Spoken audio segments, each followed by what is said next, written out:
नमस्कार, मैं जितेंद्र चतुर्वेदी। भारत का स्वाभिमान Tejas jet fighter Dubai air show में क्रैश कर गया। सवाल यह है कि यह कोई साजिश है, और ये अनायास ही सवाल नहीं उठा रहा हूं। दरअसल इस सवाल के उठने की वजह है क्योंकि यह मामला सिर्फ जेट फाइटर का नहीं है, यह मामला भारत के खिलाफ एक बड़ी साजिश का है। और यह साजिश जो है वो असल में एक फाइटर तक सीमित नहीं है, बल्कि ये हिंदुस्तान के सुरक्षा को लेकर है, हिंदुस्तान की रक्षा को लेकर है।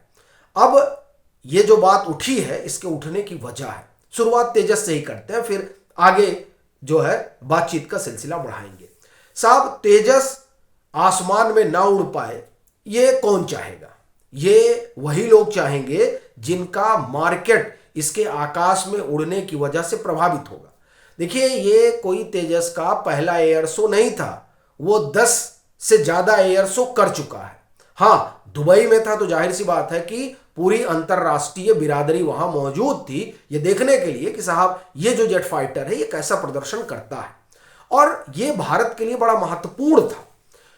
ये मैं इस वजह से कह रहा हूं क्योंकि देखिए, ऑपरेशन सिंदूर में जिस तरह से भारत ने तीन लोगों को पीटा, तो खाली पाकिस्तान तो लड़ नहीं रहा था। वहां पे पाकिस्तान ने चीनी सामान खरीद रखा था, तो चीन के सामान थे। उसके बाद में वहां टर्की के सामान थे जिनसे वो लड़ रहा था, और पाकिस्तान का अपना था ही जो उसने अमेरिका से खरीद रखा था। यानी ऑपरेशन सिंदूर में भारत टर्की के डिफेंस इक्विपमेंट से, चीन से जो डिफेंस इक्विपमेंट उसने खरीदा था उससे, और जो अमेरिका से उसने खरीदा था उससे, इन 3 देशों के डिफेंस से वो लड़ रहा था पाकिस्तान में। और ये ध्यान रखिएगा कि F-16 पाकिस्तान के पास है। यानी जो ऑपरेशन सिंदूर में दिखा वो ये कि भारत का जो डिफेंस टेक्नोलॉजी है वो बहुत एडवांस है। क्योंकि साहब, हमने जो है अपने यहां एक मिसाइल की गोला तो छोड़िए, आप गोली तक नहीं आने दी, सब आकाश में ही आकाश और S-400 ने उड़ा दिया। यानी इतना इंटीग्रेटेड हमारा डिफेंस सिस्टम था कि पाकिस्तान ने अपनी मिसाइल तक दागी, लेकिन वो मिसाइल जो है वो भारत की हवाई सीमा तक भी नहीं पहुंच पाई, उसको इस तरह से ऊपर ध्वस्त कर दिया गया। ये जो हुआ, और उसके बाद में जिस तरह से तस्वीरें निकल कर आई, सैटेलाइट इमेज, अभी भी जो इमेज आ रही है उसमें पता चल रहा है कि नूर खान एयरबेस, जैकोबाबाद एयरबेस, वो सब ऐसे ही उखड़ा पड़ा हुआ है। 9 इनके मिलिट्री की एयरबेस हमने उड़ाए, और 9-10 जो है 10 या 12 जो है इनके जो आतंकी कैंप थे वो उड़ाए गए, और सटीक, आसपास कोई नुकसान नहीं। इतनी एक्यूरेसी नूर खान एयरबेस, जिसको माना जाता है कि वहां तो पूरा सिस्टम ही अमेरिका का है, कानों कान खबर नहीं लगी और नूर बेस जो है वो ध्वस्त हो गया। इसने भारत की डिफेंस मार्केट में सुपरमेसी स्थापित कर दी। ये जो अमेरिका कहता है कि हम बड़ा अच्छा सामान बनाते हैं, ऐसा नहीं है, हम भी बनाते हैं और सस्ता बनाते हैं, बड़ा टिकाऊ बनाते हैं। तो एक क्रेडिबिलिटी बनी भारत की, और ये पहली बार हुआ था कि भारत के सामान की मांग होने लगी। ब्रह्मोस खरीद रहे हैं साहब, आप देखिए किस तरह से ब्रह्मोस की डील हुई है। साइप्रस जा रहा है, आर्मेनिया जा रहा है, ग्रीक जा रहा है, वियतनाम ले रहा है, फिलीपींस ले रहा है। भाई साहब, फहरिस्त है। अब हम ही से ब्रह्मोस, तो हमसे मिसाइल खरीदिएगा तो अब उनका मिसाइल कौन खरीदेगा? अमेरिका का। तो यहां जो है एक कंपटीशन वाला जो मसला है वो क्रिएट हुआ, और अपने मार्केट के खो जाने का डर क्रिएट हुआ उन लोगों में जिनका पूरा धंधा ही सिर्फ डिफेंस पे चलता है। और ये सिर्फ ब्रह्मोस या सुखोई तक की बात नहीं है, अब मामला तेजस में पहुंच गया था कि साहब क्या टेक्नोलॉजी है भारत की, बताइए। एक तो ये बेहतरीन दे रहे हैं, और उसका एक तरह से कहें कि टेस्ट हो चुका है जो हम बेहतरीन दे रहे हैं। ऑपरेशन सिंदूर में हमारे जितने डिफेंस के इक्विपमेंट थे सबका इस्तेमाल हुआ, तो एक जो है विश्वसनीयता बढ़ी कि साहब कुछ भी हो, भारत का सामान है। अब उस भारत के सामान का मार्केट जब दुनिया में बना और उसकी मांग होने लगी, तो जाहिर सी बात है जो यूएस के डिफेंस लॉबी है, जो उनका डीप स्टेट है, जो उनका सीआईए है, उसके पेट में दर्द होगा कि तो सब जगह भारत कब्जा कर लेगा तो हम अपना सामान कहां से बेचेंगे। तो उसका तो यही तरीका है, एक तो ये कि भारत का जो आप ये कहें कि डिफेंस टेक्नोलॉजी है उसके खिलाफ वह दुष्प्रचार करें। उसका उदाहरण जो है, ये अभी जो यूएस कमेटी की रिपोर्ट आई है, उस रिपोर्ट में ऑपरेशन सिंदूर के बारे में जो बताया गया है वो क्या है, वो भारत के डिफेंस सिस्टम को एक तरह से कहा जाए कि आप इग्नोर कर रहे हैं। आप कैसे इग्नोर कर रहे हैं उसकी कहानी 5 दिन पहले आ गई थी कि किस तरह से लॉबिंग हुई है पाकिस्तान की तरफ से कि आप ऑपरेशन सिंदूर जो रिपोर्ट आप बना रहे हैं उसमें जो ऑपरेशन सिंदूर वाला हिस्सा है उसमें जो है किस तरीके से झूठ बोलिए, सो आपने बोला। लेकिन हमारा यह कहना है कि क्या यह महज इत्तेफाक है कि रिपोर्ट आती है जिस रिपोर्ट में कहा जाता है कि विजेता पाकिस्तान है और फिर उसके बाद तेजस जो है वो जाके क्रैश हो जाता है। ये देखिए, ये जो है ये इत्तेफाक नहीं हो सकता है। और ये मैं इसलिए भी कह रहा हूं क्योंकि यही तेजस है जो आसमान में ना उड़ पाए उसके लिए बड़ी साजिशें हुई। हम इंजन मांग रहे थे, हम पैसा दे रहे हैं, फ्री में तो आप हमको सामान दे नहीं रहे हैं कि चलो ठीक है अब तुम जो फ्री में मांग रहे हो तुमको 4 साल बाद देंगे। ये लगातार कोशिश होती रही कि किसी तरह से तेजस जो है उड़ ना पाए। अब आप इंजन दिया गया, तेजस उड़ने लगा तो किसको खटकने लगा भाई? ये उन्हीं लोगों को खटकेगा जिनके फाइटर प्लेन को ये चुनौती देगा, क्योंकि तेजस अपनी श्रेणी का सबसे सस्ता जेट फाइटर है और इसमें भी कई देशों ने दिलचस्पी लेना शुरू कर दी।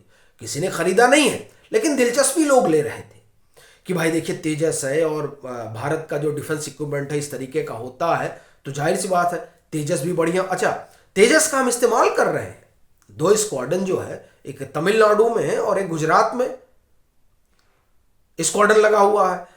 बड़ी चीज यह है कि भारत की योजना यह है कि जब ये हमारा जो है एकदम फिट फाट तैयार हो जाए, क्योंकि इसमें हमको मॉडिफाई करके ब्रह्मोस भी लगाना है और देखिए यहीं से दर्द शुरू होता है। मॉडिफाई करेंगे, ब्रह्मोस लगाएंगे तो जो जी का इंजन है उसके बारे में बहुत लोगों को पता चल जाएगा जिसको ये नहीं चाहते हैं कि पता हो। आप देखिए इस बाबत वहां की जो पार्लियामेंट है, यानी आप कहें कि सीनेट है अमेरिका की, वहां इस बात पर बहस हुई कि आप ऐसे इनको सामान दे दीजिएगा, इनका रूस के साथ अच्छा संबंध है, फिर तो हमारे सारे डिफेंस सीक्रेट जो है रूस जान जाएगा। तो अब सवाल ये उठ रहा है कि आपको इस बात का भी डर है कि आपका सारा सीक्रेट कोई और जान जाएगा।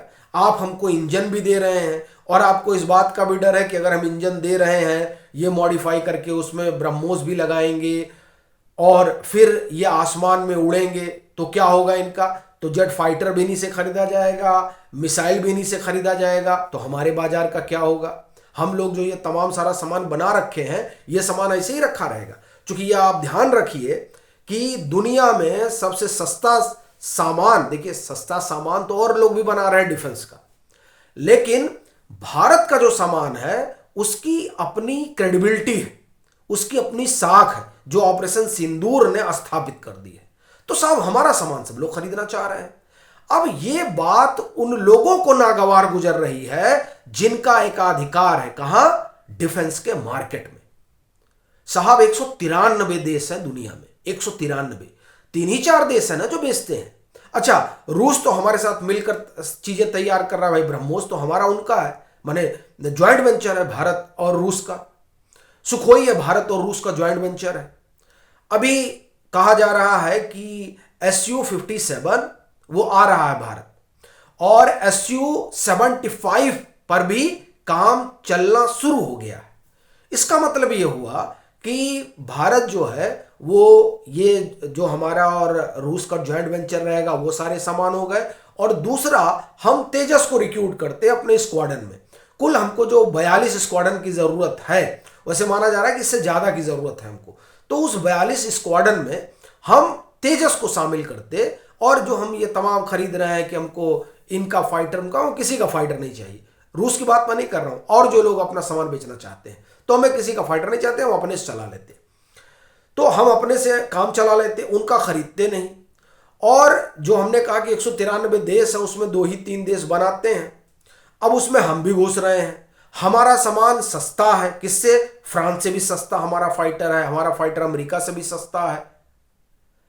तो साहब, और हमारा ये लोग यूरो फाइटर वगैरह बनाते हैं उससे भी सस्ता है।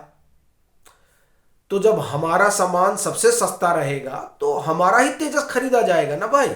उनका क्यों खरीदा जाएगा? हमारी मिसाइल ली जाएगी, हमारा ही जो है रडार सिस्टम खरीदा जाएगा। ऐसी स्थिति में क्या होगा कि उनका जो डिफेंस इंडस्ट्री है वो प्रभावित होगा। वो प्रभावित ना हो, उनका हित बना रहे, इसी की लगातार कोशिश है। और ये जो क्रैश हुआ है, मुझे ऐसा लगता है कि ये दरअसल उसी का हिस्सा है। असल में कहा जाए तो ये भारत और जो भारत के प्रधानमंत्री हैं नरेंद्र मोदी, उनके खिलाफ साजिश है। क्यों? क्योंकि पहले की सरकारें बड़े आराम से सामान उमान खरीद लिया करती थी कि ठीक है चलो क्या जरूरत है भारत में प्रोडक्शन करने की। लेकिन नरेंद्र मोदी कह रहे हैं कि नहीं, हम जो आत्मनिर्भर होंगे, और आत्मनिर्भरता हमें डिफेंस में भी चाहिए। वो डिफेंस में स्वावलंबी बनने की कोशिश में लगे हुए हैं। और ये बात देखिए, हम स्वावलंबी भी बनेंगे और जब बनाएंगे तो बेचेंगे भी। तो हम उनका एक तो मार्केट भी छीन रहे हैं और उनसे सामान भी नहीं खरीद रहे हैं। ये दोनों ही चीजें नागवार गुजर रही हैं। और मुझे लगता है ये जो तेजस क्रैश हुआ है, ये असल में कोई क्रैश नहीं, एक सबोटाज है जो भारत के खिलाफ कुछ और नहीं, एक साजिश का हिस्सा है।